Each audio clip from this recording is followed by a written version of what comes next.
Hello, you're watching Dead TV Live, and I've got a guest here. I've got Camille Waldorf. She's been so gracious to be on my show. One second, I'm going to add her right now. Um, okay, hi, sweetheart. Hello. Where are you calling from? I'm calling from Seattle. Is that where you live now? I'm here with my uncle. I'm just visiting while I work on this film and this music film. Yeah, so you were just working on, I'm just fixing this. Can you still hear me on Skype? Yeah. Okay, so you were working on, I'm sorry I was talking shit off air about Vincent Gallo. I almost said that Claire Denet's film Trouble Every Day with my son's mom was crap, which it isn't. Uh-huh. And he's perfectly okay. I just never liked, I don't know, I could never get to the bottom of it because he won't hang out with me. He accepted me a long time ago on my real Facebook profile, but he hang out with Paris Hilton, but he won't hang out with me, and I always thought of it as, Well, okay. I'm just We joking. used to, He was taking the piss out of everybody. we used to be friends. I know. Gallup. I've got quite a few stories about that one. No, we don't. But we're not talking about him. When he gets some balls, he'll come on my show. We're talking to you. So you were down making a movie. The last time we emailed, you were making a movie. You told me something wild, and I was like, "Gee, I wish." We were talking about doing music, and I was like, "Gee, I wish I could be a part of something like that." What was that project? I can't remember now. Well, actually, I was working on. I wanted to do an album, and I actually had with my friend Che in Los Angeles. But it's interesting because I met up with a good friend of ours, George Diaz, Okay. and I went to South America to record an album. He said he'd work on it with me, but he had a lot of things going on. It was So life. I ended up being more of a support and a friend for him. Sure. Because of Paul, his son, and as you know, what has occurred with Sophie. For you people that don't know, a long time ago, back when Dig was being filmed, I had a French wife, and her name was Sophie Guinan, and she died in childbirth. God rest her soul. So Jorge, I guess from Uruguay, is that where you were, or Paraguay? Paraguay, yeah. Okay, and yeah. I His uncle was connected at one time, and anyways, George spent a lot of time from the Minstrels, spent a lot of time in Quebec, but ended up with Paul, their son, down in South America. So Camille went down there, and it ended up being like, what, like a surrogate mommy or what, kind of? Well, yeah, because I really went down there to record an album. That's what we had set up, but there were so many things going on, and I really saw this beautiful child, and he calls me mom. I'm basically his mom, But were you dating George? George? Because Um, it's none of my business. Obviously, I mean, you're I'm living in a not- house with him. If the kid's calling you mommy, you're a talented person. It happened unexpectedly, Okay. and Okay, well, we're let's just move on then. Let's just move on because I don't even like George that much anyway. So I'm perfectly happy to stay out of your personal life on TV with everybody else. yeah, we stayed friends. No, Cool. just friends, and we're actually working in a production company together on Okay. this film called Underwater, which is about my horse who passed away, who had a lot of tumors from the water. And Ooh. I started this project. Down there? I had started this a while ago. No, but I mean your actually, horse. Your horse. Where was your horse located? my horse was located in Los Angeles Okay. area. Yeah, yeah. Yeah, and it happened a few years ago, and I actually filmed him dying in my arms, and I made a Ouch. film about him for years. And was Really, you working couldn't with, couldn't think of yeah. anything more real? Dear. Right. Exactly.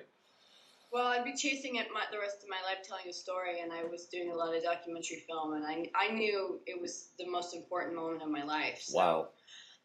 I was working with a face vaulting team a few years ago. They just won the gold for the U.S. for the first time in history for the horse Olympics. Oh, I thought you said. Yeah. Well, congratulations, you United States. I wish you'd get the rest of your shit together. You seem to do well in the Olympics. I wish. I was working with them for a little while doing a documentary, which is all weaving through this film to really give, Cinema Verde. and talk about what's going on with some of the water and things like that. So I'm working. That's the project I'm working on right So now. what do you think? What do you think? It was like fluoride or some kind of crap in the water? Well, there's chromium-6 in the water. Sure. There's rocket fuel in LA from JPL Laboratories. You know, Vince Neil, I have no problem. I was in that men's group in Beverly Hills with all those rock stars and you know, and all those movie guys and all everybody you'd see on TV, you know, it'd be like 90210 guy crashed his Mercedes Benz into wall on Vicodin, and then the next week he'd be in the men's group with me when I was kicking smack. Anyways, and Vince Neil was telling me about the leukemia cluster in his Calabasas neighborhood when he lost his daughter, his 6-year-old. And the whole time he was sharing, you know, I'm so evil, I guess.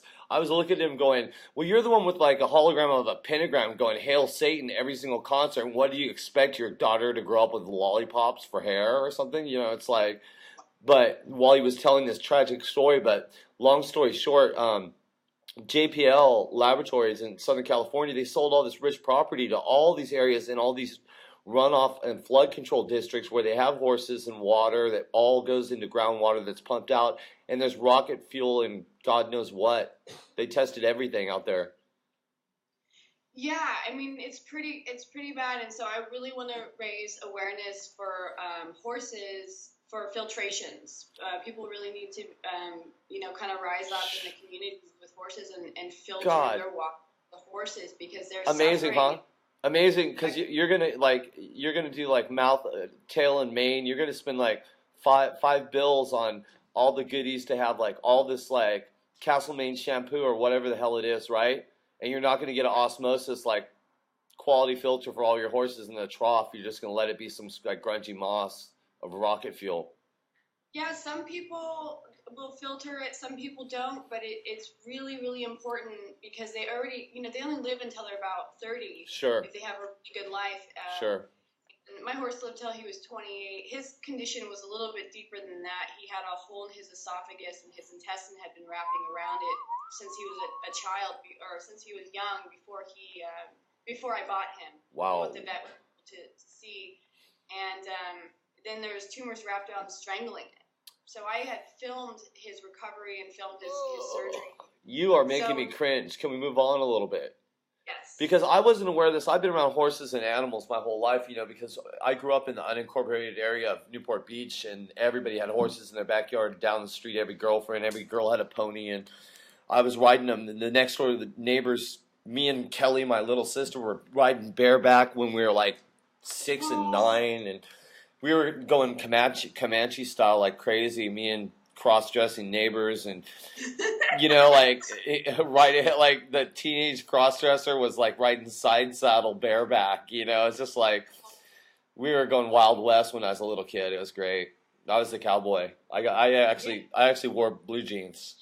I looked. You know, I used to wear red cowboy boots until I kicked a boy, and then I wasn't allowed to wear them. Yeah, you left a little scuff on his jeans, huh? Red scuff.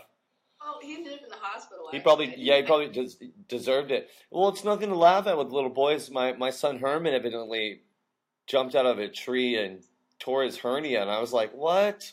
Oh my gosh. I was like, you raising my son a vegan, and now he's getting hernias or something, Trisha? And then, no, I'm only kidding. I stay out of her business. Like, that's the way she let it. I think it's really. Millions of people are vegetarians and vegans. I was a vegetarian for like 12 years. And I think it's really, really, my own wife, Katie, I say, well, she doesn't like bread. That's fine. Like white bread. She likes toast, you know, but you know, I was kind of, she's from the UK. She's from Wales. And I was like, you just eat what I eat. And trust me, we'll eat good food together. So I'm fine with my son being vegan with his mom because I know that she eats good or well. Yeah, well, I'm pretty much vegetarian all the way through. I when I was in Paraguay, I had to eat meat because that's pretty much like it's like a meat country, and it was really everything's organic there because they can't afford pesticides. But it's just Coca-Cola. They got Coca-Cola just out in the outback though in Uruguay, right? Just dumping that shit. Yeah.